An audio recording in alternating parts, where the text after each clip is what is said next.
Hey guys, tonight we will quietly step into the gloomy corridors of Tudor England, where behind the glitter of the so-called Golden Age lay a queen whose life was anything but pure or perfect, like the radiant portraits you've seen. Imagine candlelight flickering against damp stone walls, the heavy scent of perfume trying to cover, but failing to mask another odor. Far more haunting, this is not Elizabeth from the movies. With pearls, brocade gowns, and a sparkling crown. This is Elizabeth of secrets, of decay, and of obsessions so chilling that honestly you might not even survive through the end of this video. So, before you get comfortable, take a moment to like the video and subscribe, but only if you genuinely enjoy what I do here. And while you're settling in, let me know where you're watching from and what time it is there. It's fascinating to see our little community, each in a different time zone, all gathered together, because curiosity kept us awake. Now, dim the lights. Maybe turn on a fan for that soft background hum. And let's ease into tonight's journey together. All right then, let us step deeper into the shadows of the Tudor court, where the stories your textbooks never dared to tell are waiting for you to uncover. The image most people remember of Elizabeth I is that of the Virgin Queen, with a porcelain white face, piercing eyes, and extravagant gowns heavy with jewels. But once you pull back that dazzling curtain, you'll find a very different truth, a body tormented by toxic cosmetics, a mind haunted by obsession, and a private life filled with things even her closest attendants whispered about in fear. In truth, Elizabeth wasn't just a queen who reigned during the so-called Golden Age. She was a living testament to the terrifying price of power and illusion. Beneath that pale white powder was corroded skin, open sores, and a reality so painful even, she couldn't face it. Records say that at grand banquets, while guests forced polite smiles, flakes of white powder would fall from the Queen's face directly into wine glasses or onto plates of food. Hard to imagine, isn't it? And that was only the beginning. What we're about to uncover are 101 horrifying truths about Elizabeth I, things history often avoids, yet essential pieces in understanding how a symbol can be both magnificent and rotting beneath the surface. Are you ready? Sit tight, take a deep breath, and let me guide you on a journey that stretches from the dazzling light of the throne to the darkest corners even Elizabeth herself couldn't conceal. Imagine yourself in a small chamber inside Queen Elizabeth's palace. The dim glow of flickering candles reflects off a tarnished bronze mirror. In front of it, a woman sits motionless. Her red hair is carefully styled, but the skin beneath the thin fabric reveals the deep etchings of time. She doesn't want to see herself. Instead, Elizabeth chooses to look at the version she is about to create. Hush morning. Before the sun has a chance to touch the castle windows, she begins a familiar ritual, applying a smooth white mixture to her face. At first glance, it seems like harmless makeup, but in truth, the powder contains white lead and mercury, two poisons that silently ate away at her body for over 4 decades.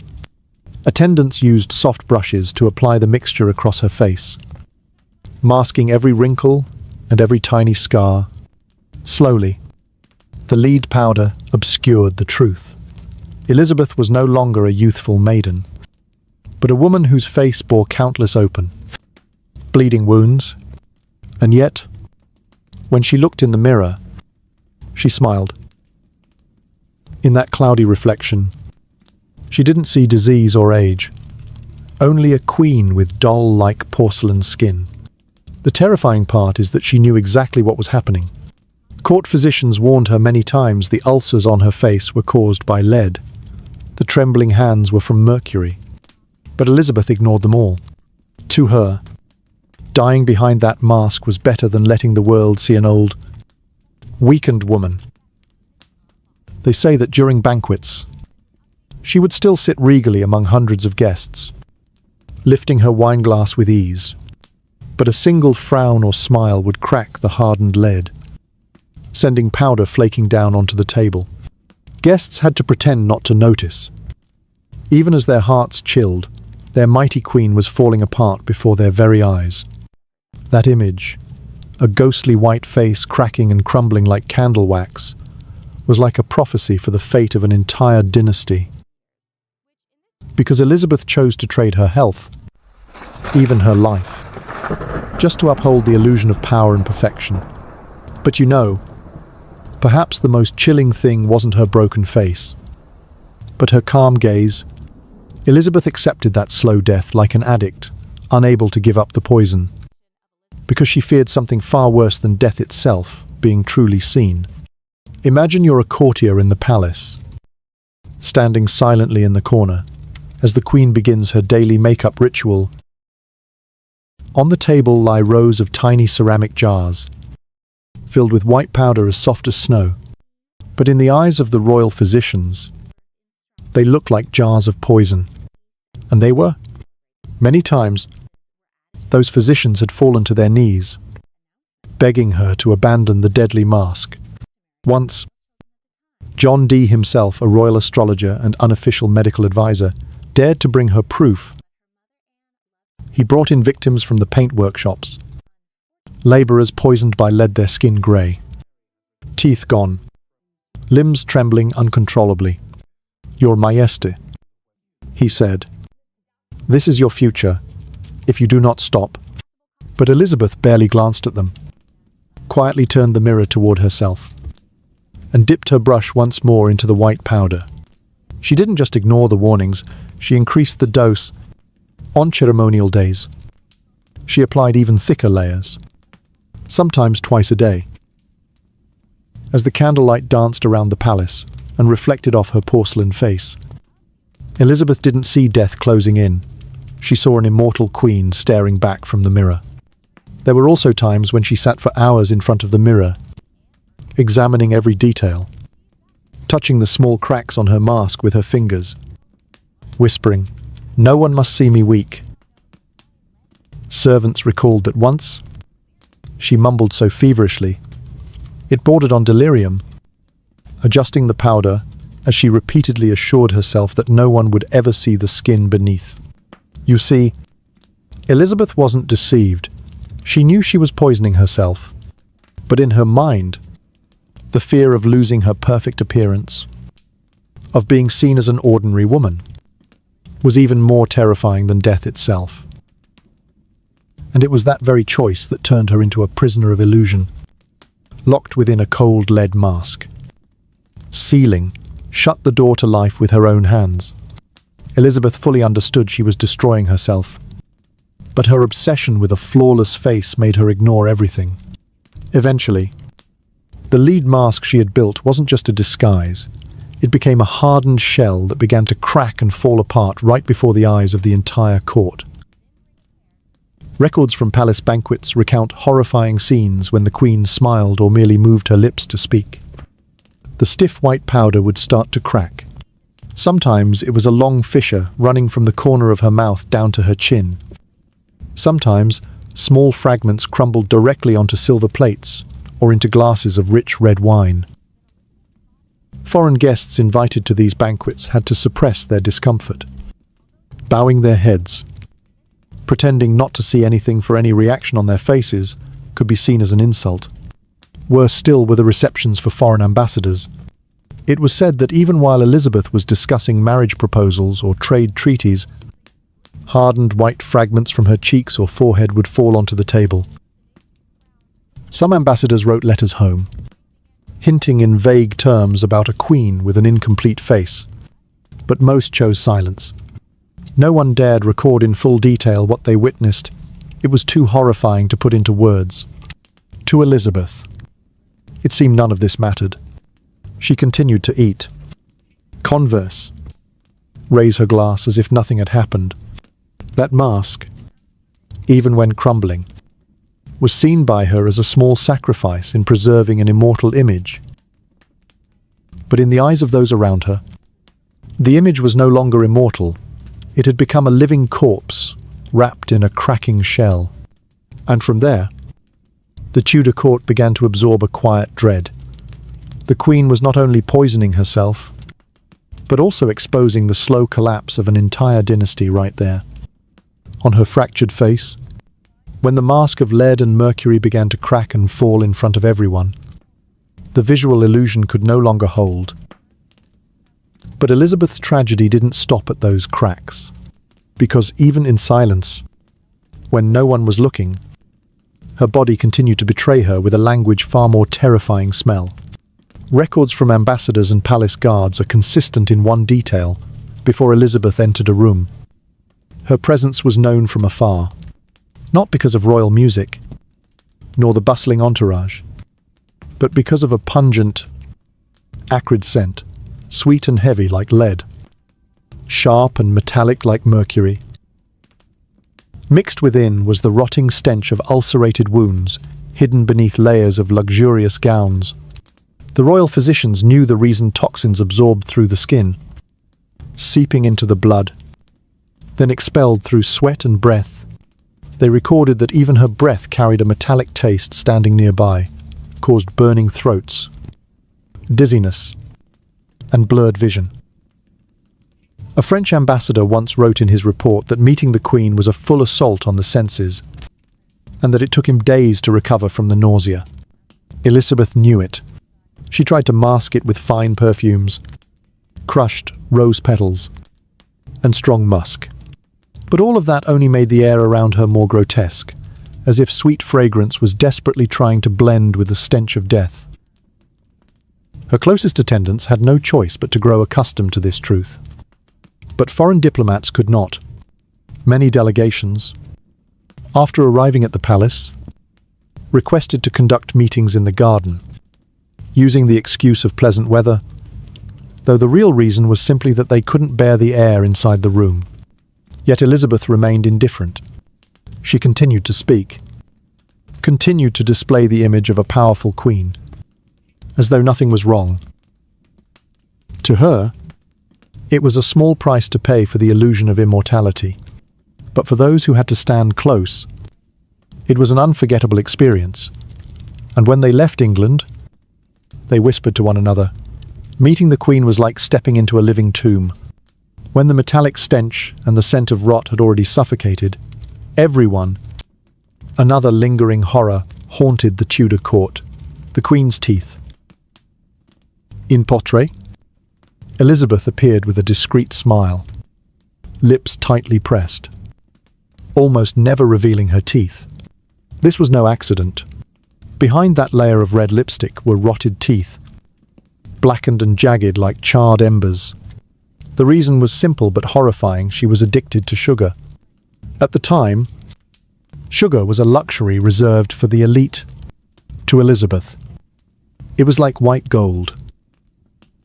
She ate it by the spoonful, stirred it into wine to drink in the morning, and in lavish banquets, she demanded sweets between the main courses. Sugar became a pleasure, a comfort, and eventually turned her mouth into a graveyard. Ambassadors recorded that when Elizabeth spoke, her interlocutors could see blackened pillars of teeth, many loose, some reduced to stumps. Her gums were inflamed, swollen, bleeding, and sometimes oozing pus. Her breath, already acrid from mercury, was further fouled by the decay in her mouth, a combination enough to make people turn away. But the worst part was Elizabeth's own indifference. During banquets, as she delivered speeches, rotted teeth would sometimes fall from her gums, dropping into her wine or crumbling in a piece of cake. People described how she spoke passionately before the court, yet every time she opened her mouth, it was like opening a tomb, where bone and flesh were rotting together. Still, she refused treatment. Dentistry at the time was primitive. Pulling a tooth meant having it wrenched out with iron tongs. Without anesthesia, without sterilization, pain and infection were inevitable. Elizabeth believed losing more teeth would alter her voice, would ruin the powerful cadence that had become her political weapon before soldiers and Parliament alike. So she endured everything. She endured the pain, the infection, the shame in others' eyes, all to preserve the voice of a queen. A Venetian diplomat once wrote that hearing Elizabeth speak was like gazing into a grave, with every word carrying the scent of death. People whispered that because her mouth had become so dreadful, she began to speak behind a handkerchief, or cover her lips with her hand during speeches to hide the horror and retain a shred of majesty. But no matter how she tried to hide it, the truth remained. That powerful voice was coming from a mouth that had turned into ruin, a living testament to the destruction from within of England's most powerful queen.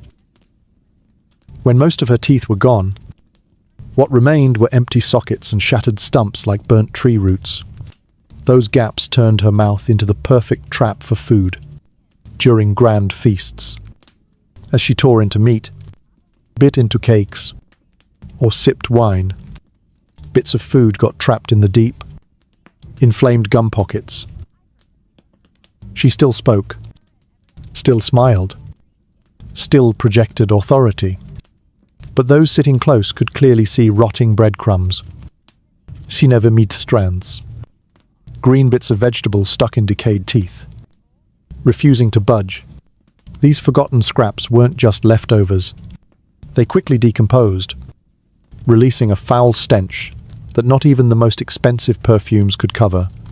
Many courtiers recalled that sitting across from the Queen at banquets was like enduring a punishment.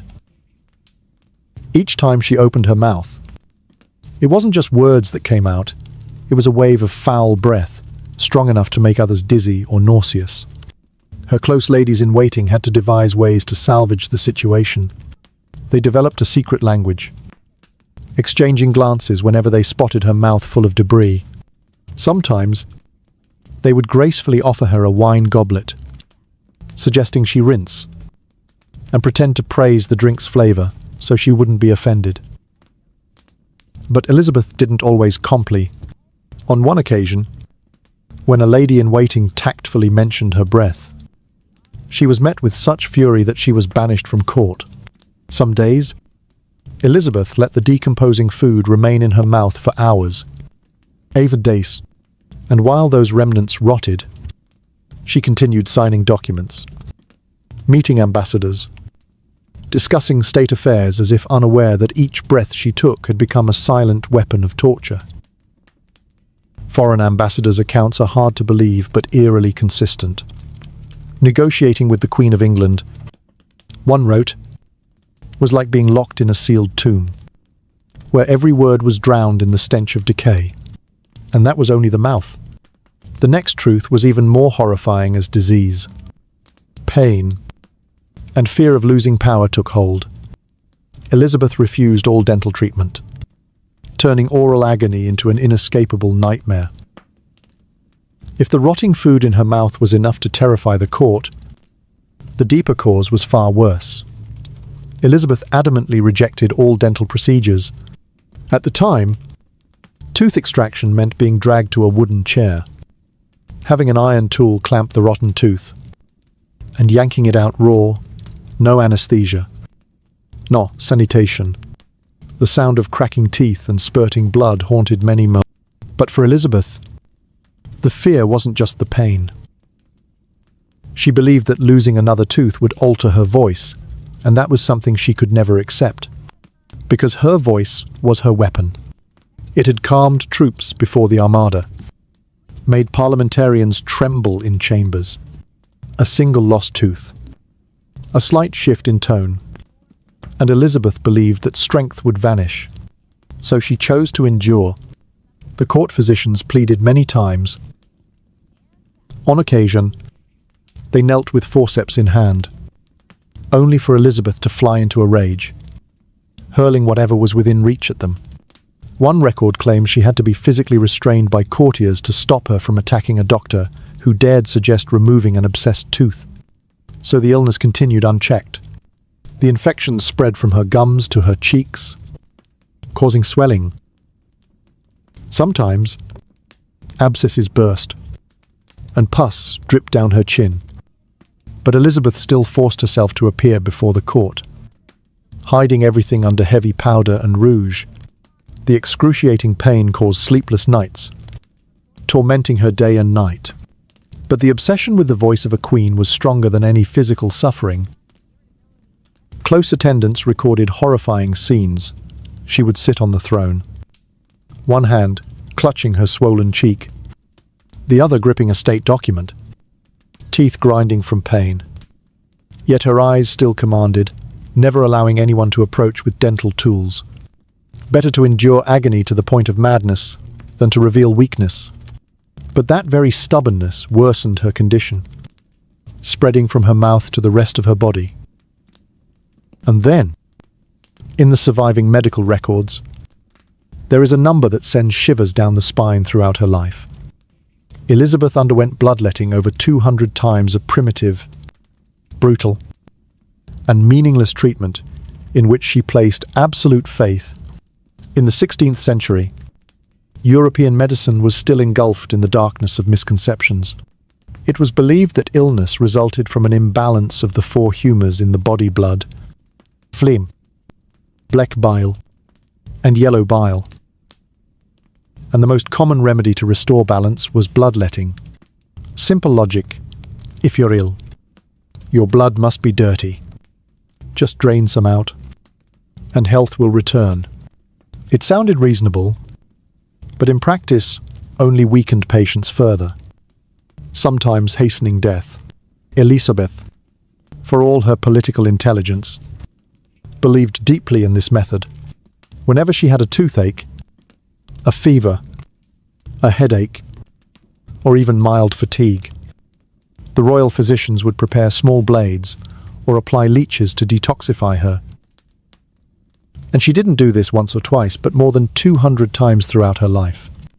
Imagine the body of a woman already weakened by age and illness, now regularly drained of blood. After each session, she became pale, exhausted, trembling, yet she still covered herself in thick powder to conceal her corpse-like complexion. During council meetings, courtiers saw the queen sitting on her throne. To her skin so pale, she resembled a wax figure, her lips bluish, her gaze vacant, all because of the bloodletting cure she so faithfully believed in. At times, she was so drained that she fainted right in the council chamber. But instead of admitting the method was unscientific, the physicians called it a sign that the bad blood had been released. They reported success. While Elizabeth continued to push her body into a spiral of depletion, foreign envoys recorded, "The Queen of England's body is thin, frail like a ghost. Her face so deathly pale that one could hardly distinguish it from a mask of wax and powder." Indeed, thanks to hundreds of bloodlettings, Elizabeth's body seemed drained of life, leaving only a proud shell she struggled to maintain, so as not to lose her image as the immortal queen. The bitter irony was this: her obsession with political immortality led her to embrace treatments that shortened her life even faster.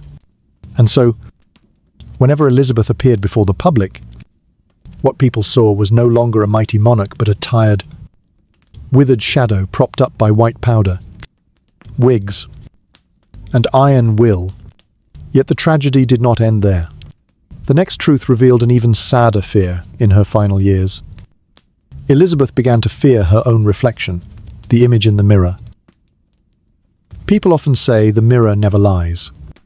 It reflects the raw truth, even when the entire world bows before you. And for Elizabeth I, that truth was more terrifying than any political conspiracy. Her face had begun to rot while she was still alive. At first, she used mirrors like any noblewoman.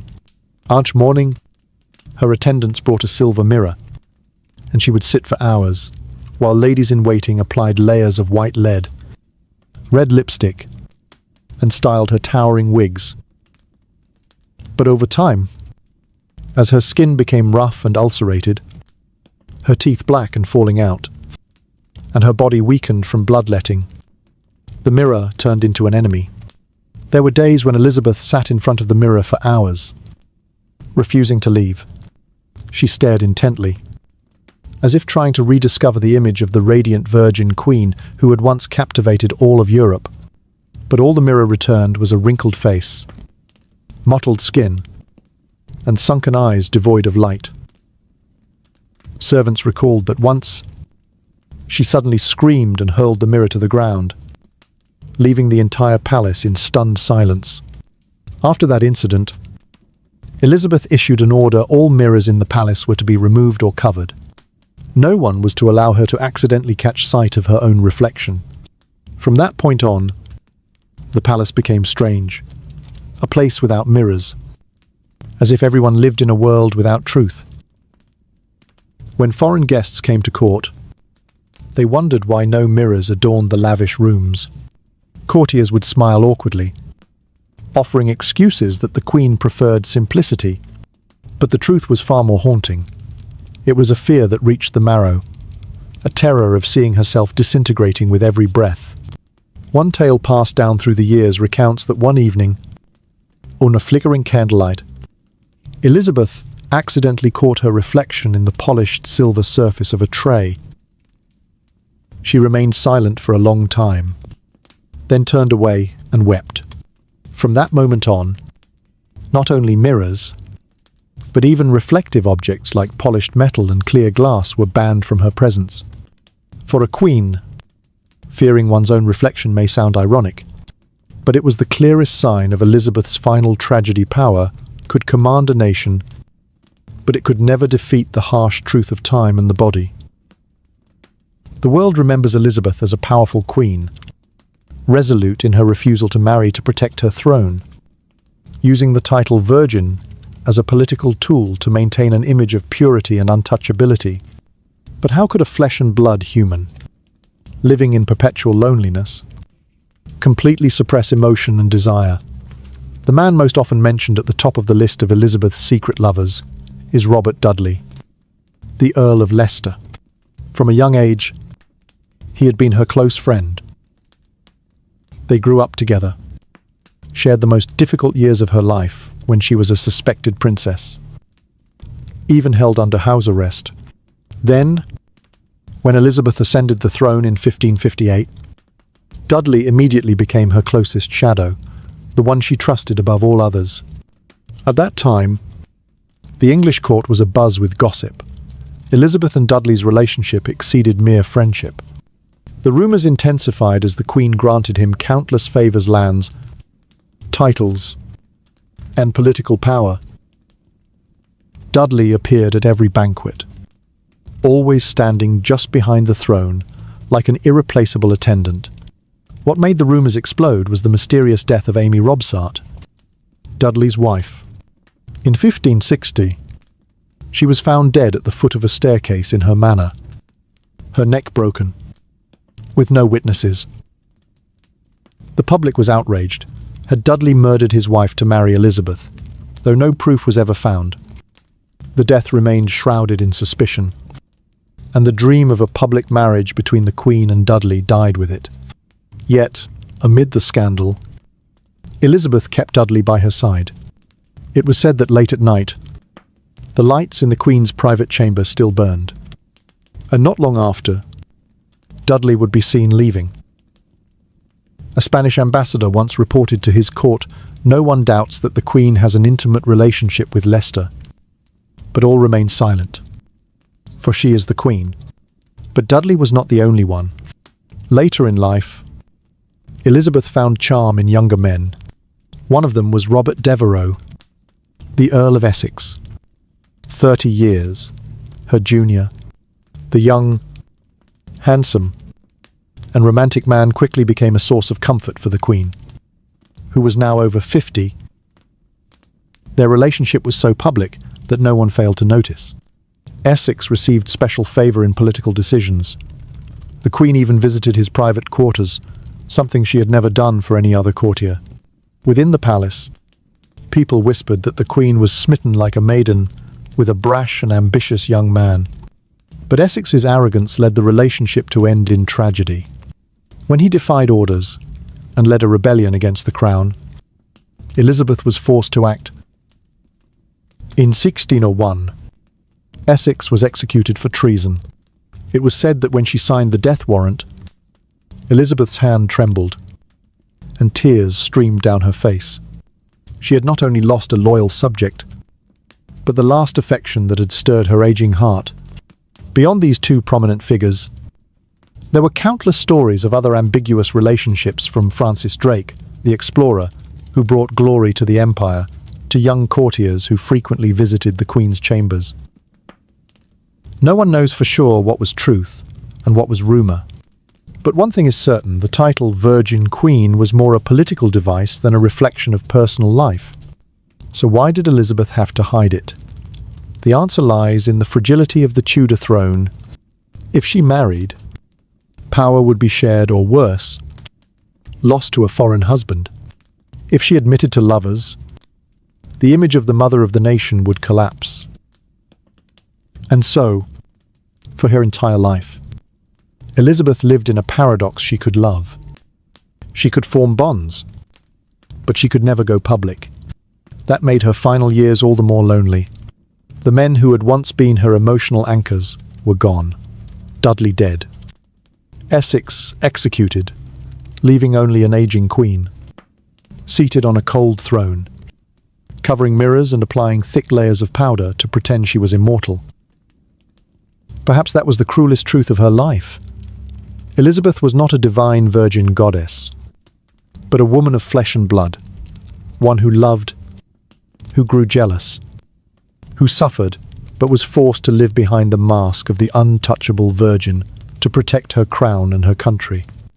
Anne Boleyn, the woman who once shook the entire Tudor court, was Elizabeth's biological mother. But Anne's fate ended in blood. On the executioner's block at the Tower of London, when Elizabeth was just 3 years old, a child too young to fully grasp political brutality. But a vague memory of black hair and the hands that once cradled her must have left a lifelong imprint on her soul.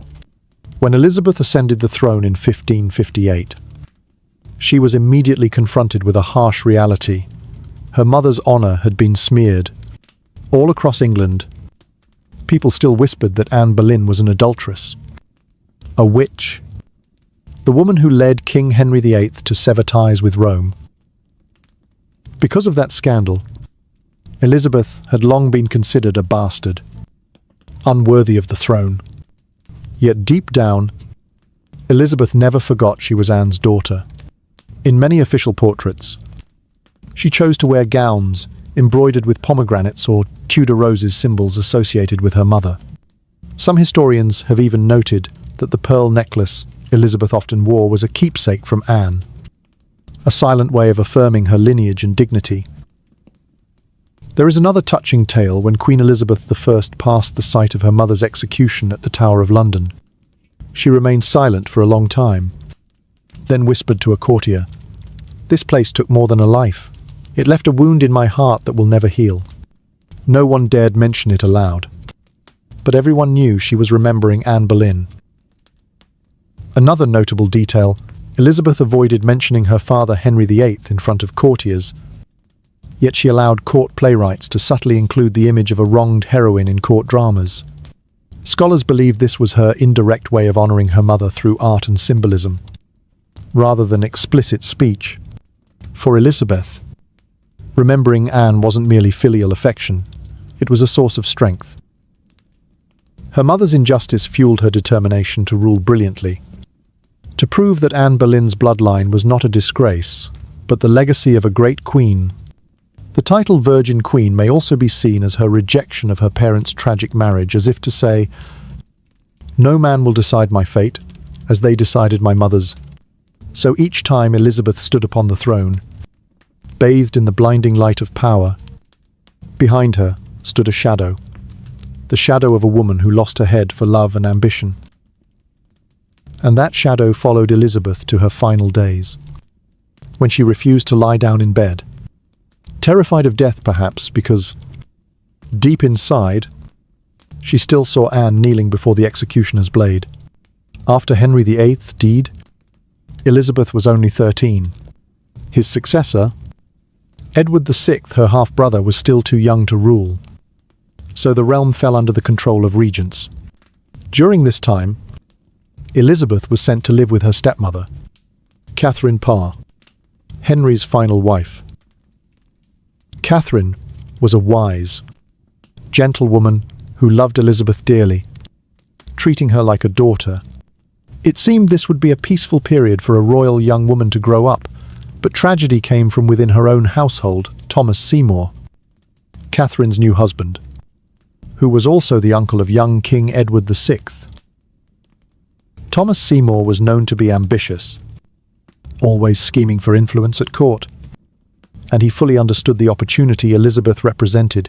If Edward died young, she could ascend the throne. But instead of protecting her, Seymour turned Elizabeth into the target of highly inappropriate behavior. Servants at the time recalled disturbing scenes. Seymour would burst into Elizabeth's room at dawn while she was still in her nightclothes. On one occasion, he pulled the covers from her body, laughing and making suggestive remarks. Sometimes, he joked by slapping her on the backside in front of other servants. On another occasion, he cut up Elizabeth's dress while she struggled, claiming it was all in good fun. At first, Catherine Parr dismissed these acts as harmless mischief. At times, she even joined in her husband's teasing, helping to hold the girl while Seymour snipped her gown. But as the behavior escalated, Catherine came to her senses. She realized Seymour had darker intentions by seducing Elizabeth. He could both satisfy his lust and secure influence over the future throne. Immediately, Catherine decided to remove Elizabeth from her household and send her elsewhere to protect her dignity. Though she escaped Seymour's grasp, the psychological scars from that adolescence were deeply etched into Elizabeth's being. It is believed that the memory of that harassment helped shape her lifelong coldness and extreme caution toward men. The incident didn't end there. Years later, when Elizabeth was queen, political enemies continued to allude to the story from her youth, insinuating that she had once had an improper relationship with Seymour.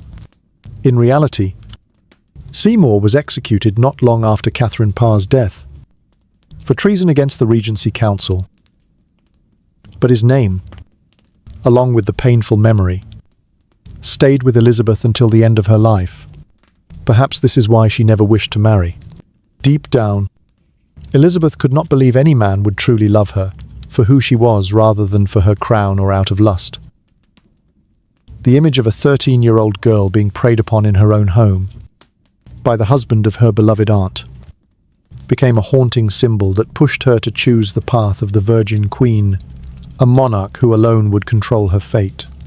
Throughout her reign, Elizabeth I steadfastly maintained the title of Virgin Queen.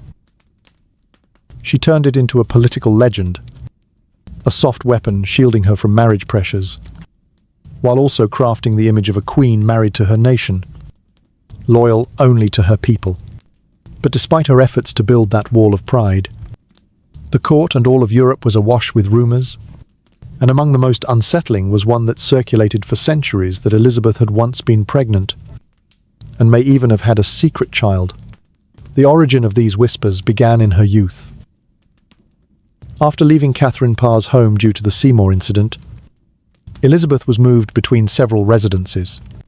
At that time, she was going through puberty, a stage when physical changes were easily noticed. Some servants and court observers recorded that there was a period during which Elizabeth suddenly disappeared from public events, citing health reasons. When she returned, her body seemed different. Some malicious tongues claimed her waist had once expanded, then suddenly slimmed again. Small details, in a court rife with jealousy, were enough to ignite gossip. One of the most popular theories centered on Thomas Seymour himself, the man who had harassed her. Some claimed Elizabeth had been violated and bore an illegitimate child as a result. Of course, no convincing evidence ever surfaced.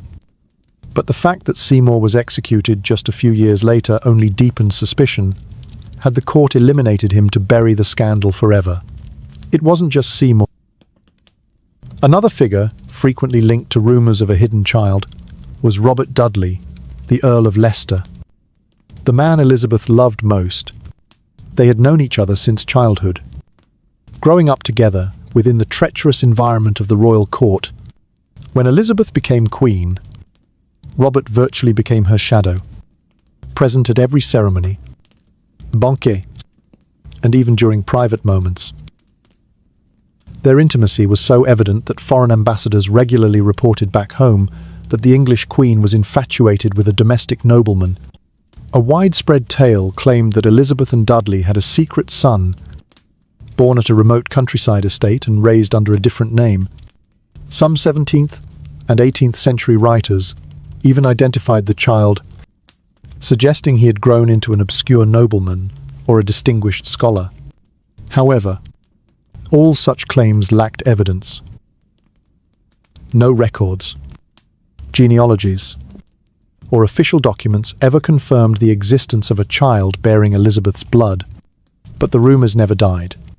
Some said Elizabeth refused marriage not to preserve her virgin image, but because she had suffered a personal tragedy she never wanted to repeat.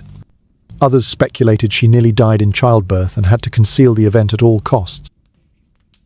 Modern scholars have even pointed to her frequent illnesses and mysterious absences from court as clues that she may have once been pregnant.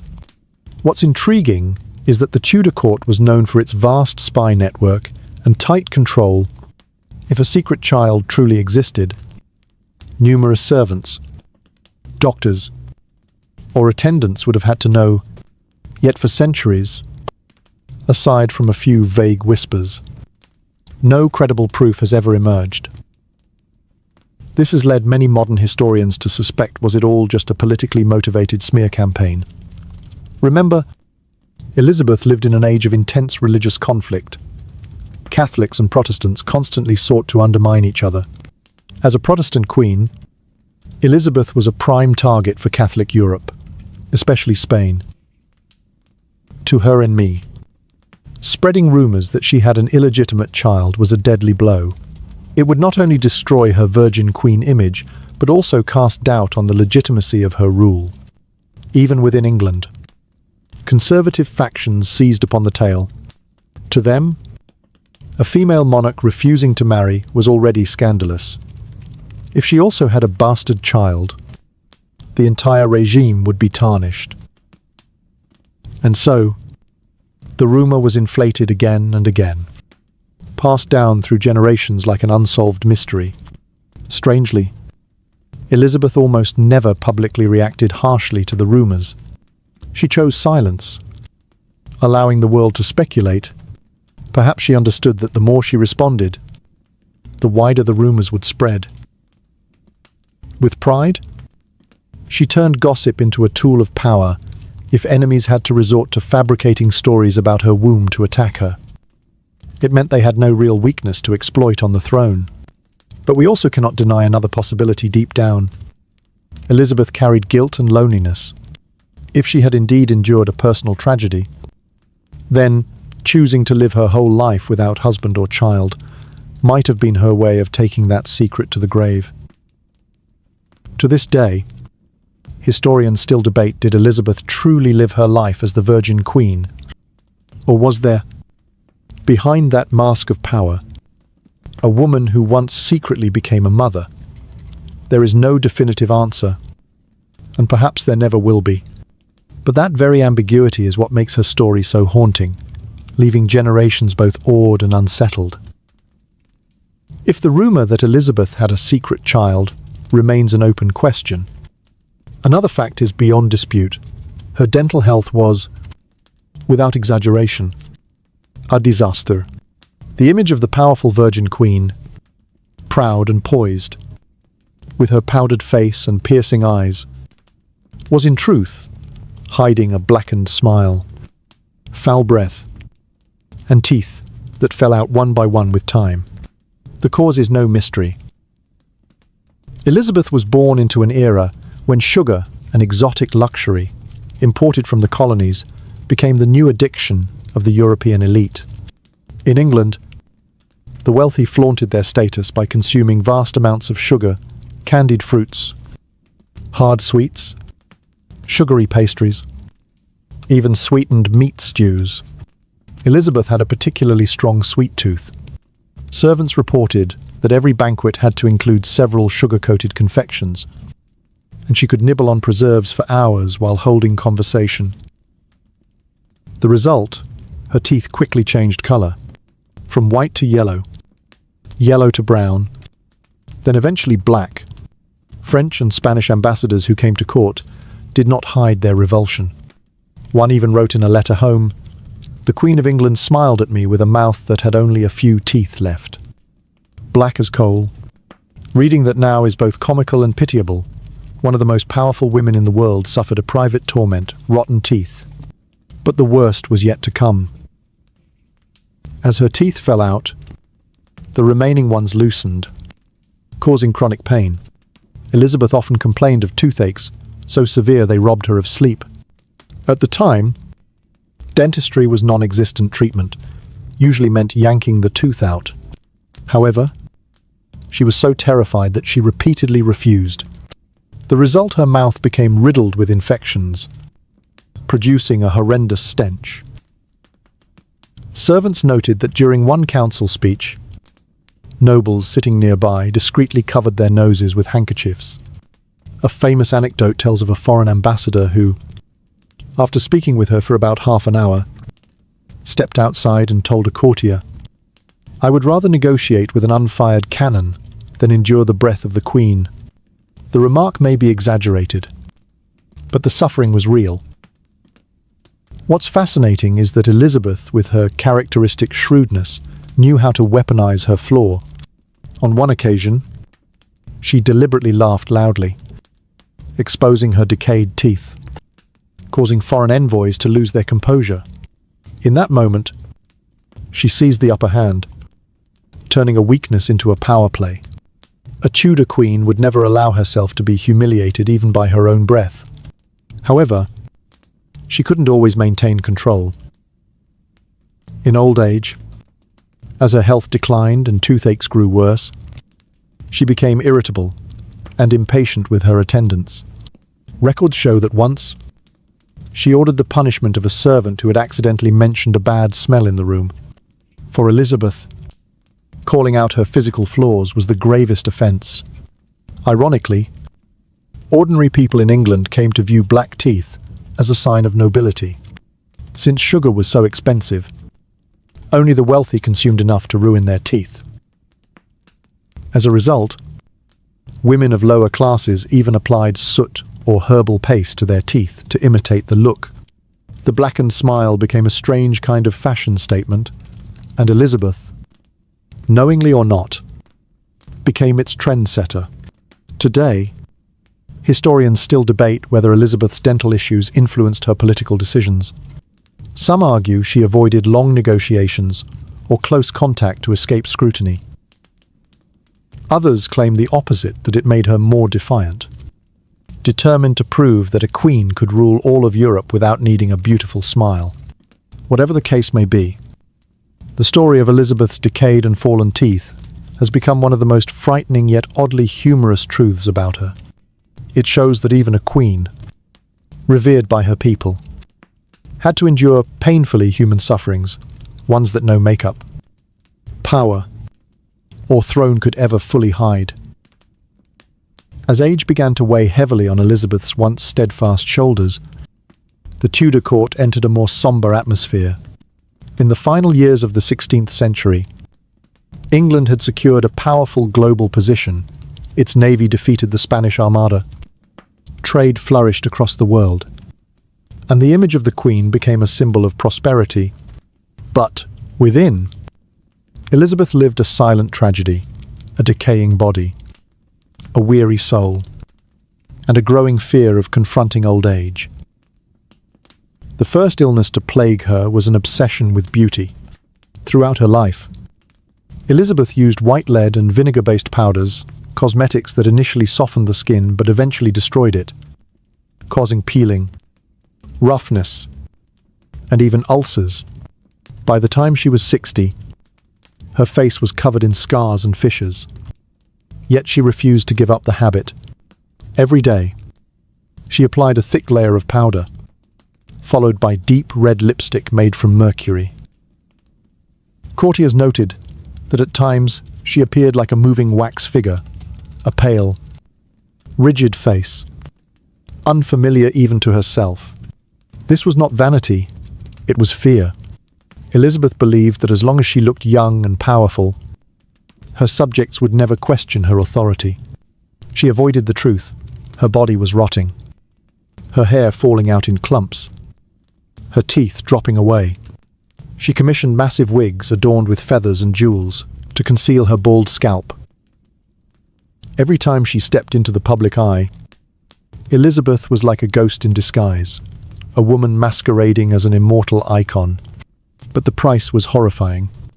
The lead-based powder infected the wounds on her face, causing them to ooze pus. Her breath, already foul from rotting teeth, now reeked further from the stench of dye and infection. Courtiers had to stand several feet away when she spoke. Some joked bitterly that the Tudor throne was not surrounded by glory, but by a circle of deathly odor. Beyond illness, Elizabeth faced crushing loneliness. She had no husband, nor children. The people she loved gradually disappeared. Robert Dudley, her most trusted companion, died in 1588. Many of her old friends were gone. In the palace, the younger generation of nobles no longer held her in awe. They whispered, "The old queen's magic is fading." Elizabeth heard them but said nothing, knowing the truth could not be reversed.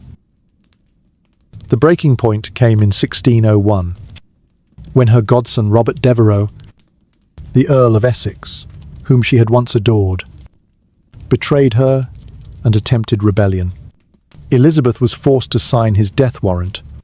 It was one of the most agonizing decisions of her life. Later, courtiers recalled that she was never free of the guilt. On her final night, Elizabeth confessed, "I have killed the child of my own heart." In her final years, depression dragged her into despair.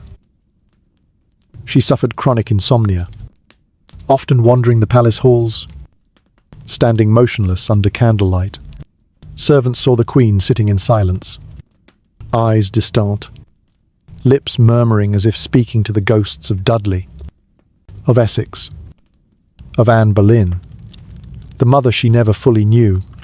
Elizabeth once whispered, "I am the daughter of a beheaded woman. I've lived my life to prove I would not share her fate." But now, even that means nothing. By the end of 1602, Elizabeth's health collapsed. She developed pneumonia.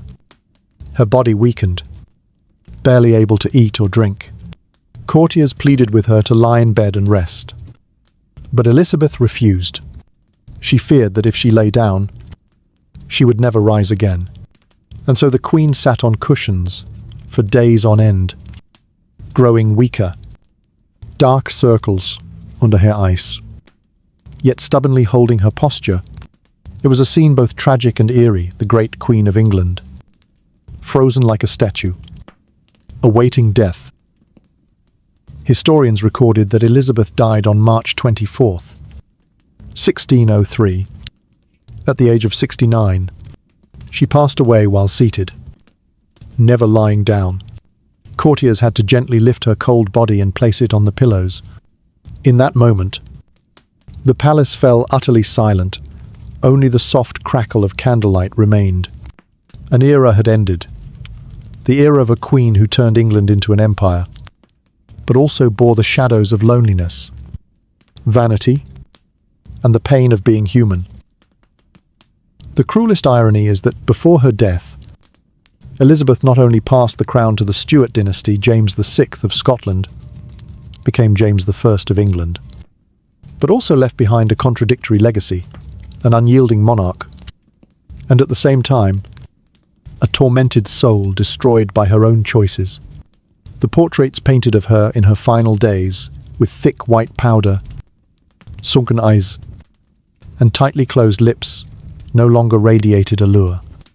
but resembled a death mask. And perhaps that is the most terrifying truth about Elizabeth I, that beneath the radiance of the throne, beneath the Shakespearean praises, there was a trembling human being, anxious, fearful of death, imprisoned by layers of makeup, both literal and symbolic. The death of Elizabeth I on March 24th, 1603, sent shockwaves across England. For more than 45 years, she had been a familiar figure, almost immortal in the eyes of her people. So when word spread that the Virgin Queen has passed, many simply couldn't believe it. In London, church bells rang mournfully, mingling with the weeping of the public along the Thames. Elizabeth's funeral was grand but deeply mournful. On April 28th, 1603, the funeral procession moved from Whitehall to Westminster Abbey.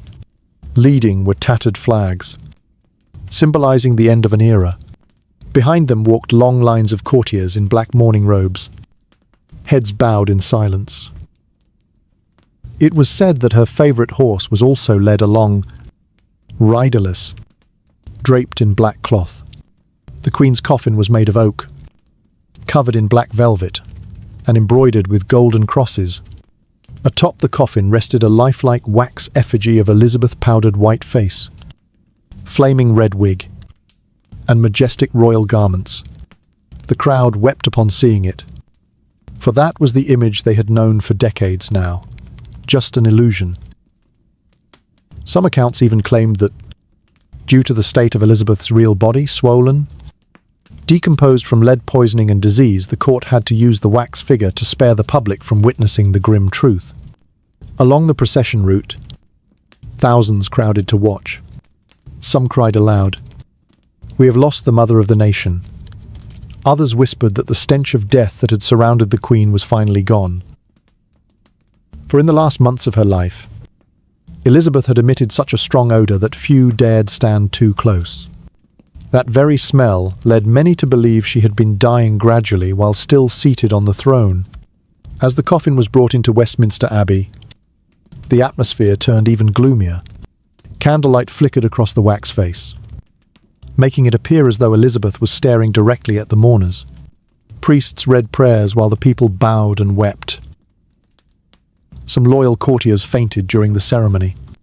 It was a scene both solemn and chilling, a queen who once inspired awe, now reduced to a lifeless effigy, yet still capable of making an entire nation tremble. What stood out most was that throughout the funeral, Elizabeth was never referred to as wife, mother, or grandmother. As other monarchs were, she had never married, had no children. She was remembered solely by her title, the Virgin Queen of England. That fact gave the ceremony a uniquely tragic tone, a woman who gave her entire life to the crown, yet departed in utter solitude. After the funeral, Elizabeth was buried in Westminster Abbey, directly above the tomb of her half-sister, Mary I, the very woman who had once imprisoned her in the Tower of London. The Latin inscription on their shared tomb reads "Partners, both in throne and grave. Here we sleep. Elizabeth and Mary, sisters, in hope of resurrection." It was a profound irony. Two women once bitter rivals, now laid to rest side by side for eternity. After Elizabeth's death, the English crown passed to James VI of Scotland, who became James I of England. Marking the beginning of the Stuart dynasty, the transition was relatively smooth, as Elizabeth had subtly indicated James as her successor. Yet for many in England, it was hard to accept a new dynasty. Elizabeth had left a legacy too grand, both glorious and haunting. Historians later named her reign the Elizabethan Age, the golden era of England. When Shakespeare penned immortal plays, when the Navy extended its reach globally, when culture and art flourished.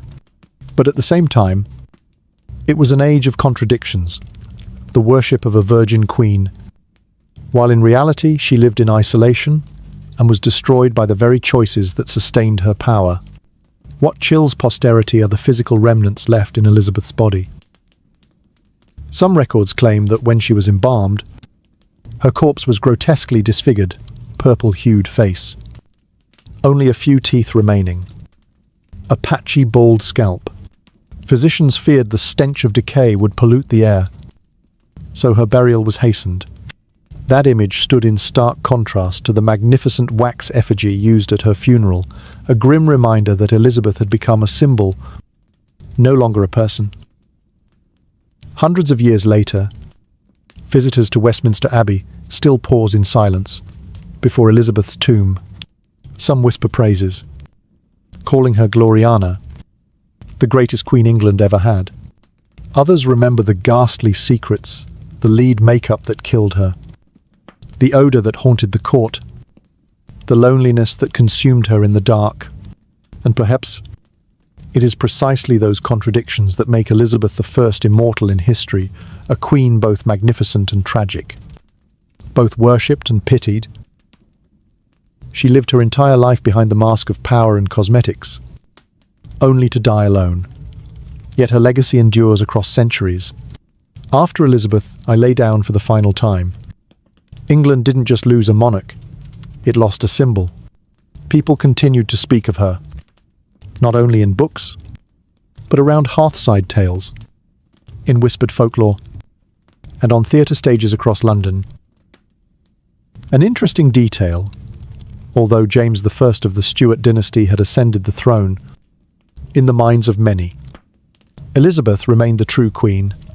Mothers told their children that under Elizabeth's rule, England was strong, the navy mighty, storehouses full, and hearts at peace. By contrast, the Stuarts were outsiders, a Scottish king with strange customs.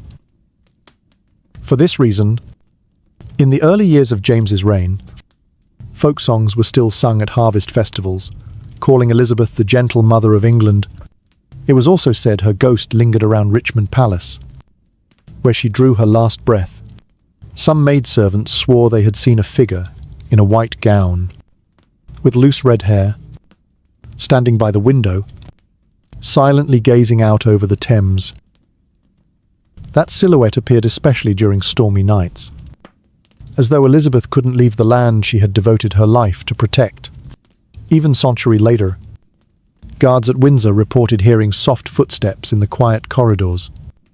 Then glimpsing a woman in a Tudor cloak, people said, "The Queen has returned," to remind us she never truly left her people. The legend of the Virgin Queen also remained a subject of endless debate. Modern historians question whether Elizabeth truly remained chaste, or if that image was merely a political construct she carefully curated. Some personal letters suggest deep, intimate feelings, especially for Robert Dudley, the Earl of Leicester. But Elizabeth kept such matters secret, ensuring her public image remained that of a woman who belonged to no one.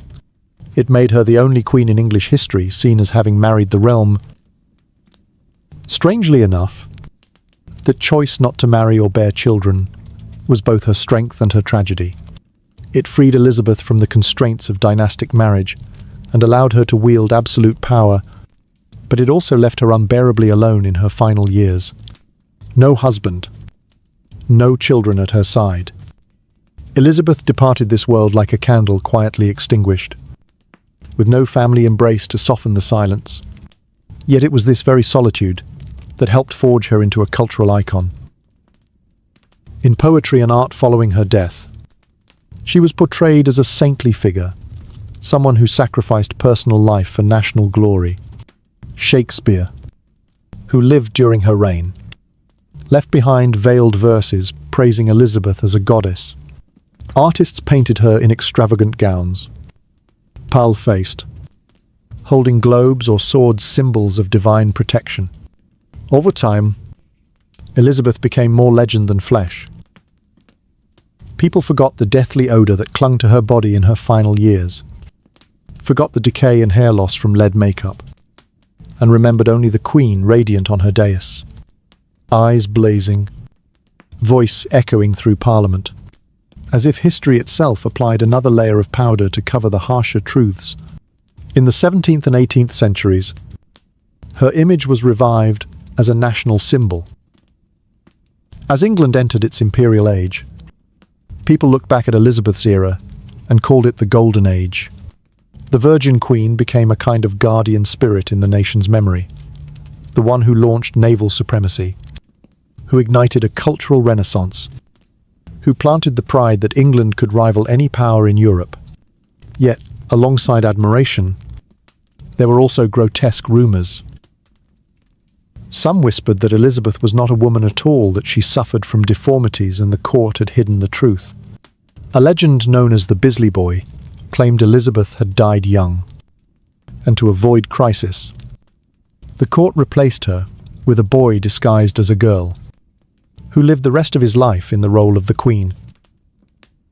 Of course, mainstream historians reject this theory, but it shows just how deeply Elizabeth continues to fascinate, so much so that people invent mysteries to explain her power and enigma. Her legacy is also measured in the places she left behind. Hampton Court, Whitehall, Richmond, all bear her footsteps. But above all stands Westminster Abbey, her final resting place. Standing before her tomb, one sees two parallel worlds on the gravestone, a tribute to a great queen beneath the earth, a decayed body once destroyed by poison and time. That contrast is perhaps the clearest reflection of Elizabeth's life, half glory, half tragedy. Today, when the English speak of Elizabeth I, they often mention her name alongside Victoria and Elizabeth II, three great queens who shaped the nation's identity. But unlike Victoria with her many children or Elizabeth II, the modern queen who lived among husband and family, Elizabeth I still stands alone, solitary and mysterious, like a blazing star in the night sky, untouchable by all. Perhaps it is that very loneliness that keeps people dreaming of her, speaking of her, even fearing her, a queen both adored and pitied, magnificent and mournful, a shadow walking through centuries, never truly gone. After Elizabeth I had died, she did not merely live on in the history books. She became an endless source of artistic inspiration. You can see traces of her everywhere, from 16th century poetry to the dazzling Hollywood films of today. In truth, the image of the Virgin Queen has become a cultural icon, a figure half real, half myth, reimagined through countless lenses. Even during her lifetime, Shakespeare and the Elizabethan playwrights used her likeness as a guiding star. In A Midsummer Night's Dream, Shakespeare alludes to the Virgin Queen as a goddess. Many scholars believe Elizabeth inspired the character of Titania, Queen of the Fairies. This is no coincidence. During Elizabeth's reign, the stage was not just for entertainment, it was also a vehicle to cultivate the Queen's image. Audiences weren't just watching plays, they were being educated in the greatness of their sovereign. In the 17th century, Elizabeth's image was tied to golden memories. People remembered her as the queen who defeated the Spanish Armada, who instilled national pride. Folk illustrations depicted her standing on the deck of a ship, red hair blowing in the wind, arm outstretched toward the horizon as if she were a sea goddess. Of course, that was imagination. But it was precisely this imagination that elevated Elizabeth from person to national legend. In the 19th century, as the British Empire expanded across the globe, people looked back to Elizabeth as the beginning of the Age of Empire. Victorian historians praised her as the queen who planted the seeds for Britain to become mistress of the seas. Statues of Elizabeth sprang up everywhere, from public parks to school gates. She was carved in majestic poses, holding the orb of power, gaze cast into the distance. By the 20th and 21st centuries, Elizabeth entered the world of cinema. You may have seen Kate Blanchett in Elizabeth 1998 and Elizabeth the Golden Age 2007. These films portrayed her as a woman both passionate and cold, tender and unyielding. Modern audiences saw not only a queen on a throne, but a human being with private pain, loneliness, doubt, yearning for love, but shackled by power. Meanwhile, Dame Helen Mirren also portrayed Elizabeth in a television series. Her performance emphasized Elizabeth's political shrewdness, a woman who navigated palace intrigues with both softness and sharp wit. It's fair to say that in every work, Elizabeth is reborn in a new face, sometimes as the virginal saint, sometimes the melancholic lover, sometimes the masterful stateswoman. Compared to other queens, Elizabeth holds a unique place. If Victoria is remembered as the grandmother of Europe, and Elizabeth II is praised as a symbol of modern stability, then Elizabeth I is the mysterious queen. She left behind no heirs, no family life, only a dazzling, solitary image. This makes it difficult for posterity to grasp who she truly was, allowing artists the freedom to craft countless versions of her. What's fascinating is that in every era, people reshape Elizabeth to suit their own needs. In the Victorian age, she symbolized chastity and moral virtue. In the 20th century, she became the modern woman fighting for herself in a man's world. In the 21st century, she is depicted as a complex character with psychological shadows, reminding audiences that even queens are human. In other words, Elizabeth I has transcended history. She is no longer just a name in a textbook. She has become a cultural mask. People dress her in the values they wish to celebrate.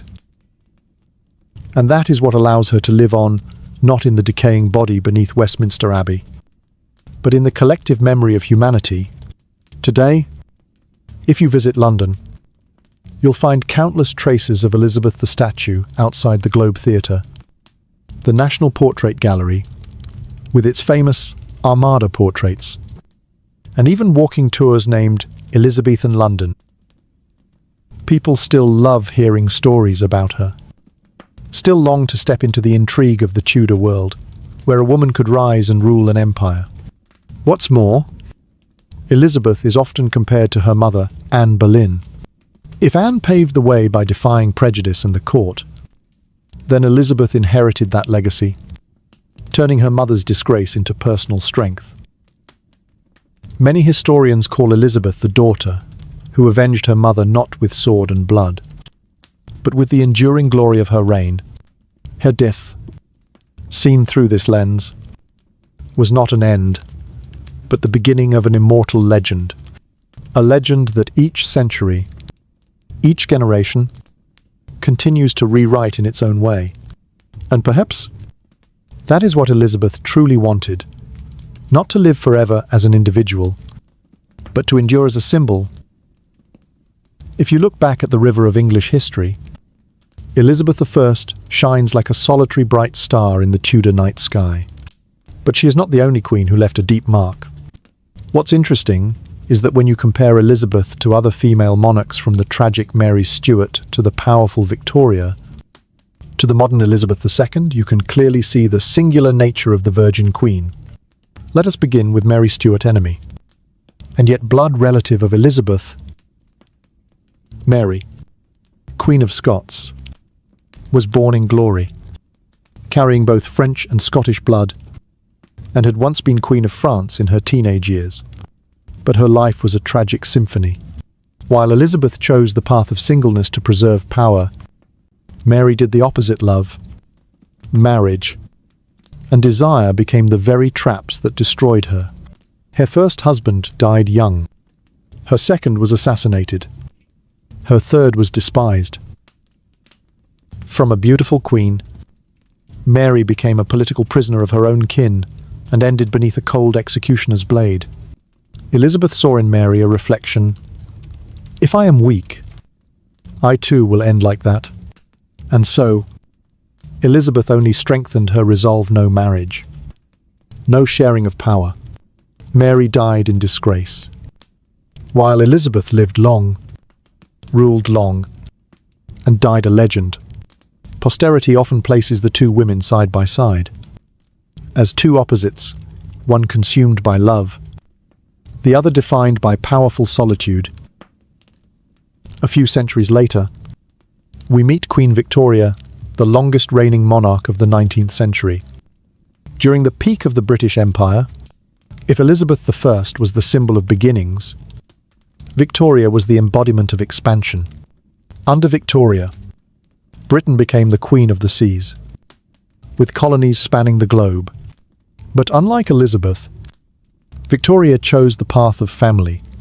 She married Prince Albert and bore 9 children. Her family became the moral blueprint of British society, an ideal queen who was both mother, wife, and sovereign. But even in family happiness, Victoria carried shadows. After Albert's death, she plunged into a deep mourning and lived in seclusion for many years. Her grief drew public discontent, as people needed a strong monarch, not a widow dressed in black. Here, Elizabeth I seemed the exact opposite. She turned loneliness into strength, while Victoria turned lost love into a lifelong sorrow. Then we come to Elizabeth II, a name you likely still remember, as she only recently left this world. Elizabeth II was the longest reigning monarch in British history, witnessing a century of upheaval from world wars, the Cold War, the fall of the empire, to the age of television and the internet. If Elizabeth I was the Virgin Queen of the 16th century, then Elizabeth II was the emblem of stability and endurance in the 20th and 21st. Interestingly, both Elizabeths became icons of the queen who never yielded.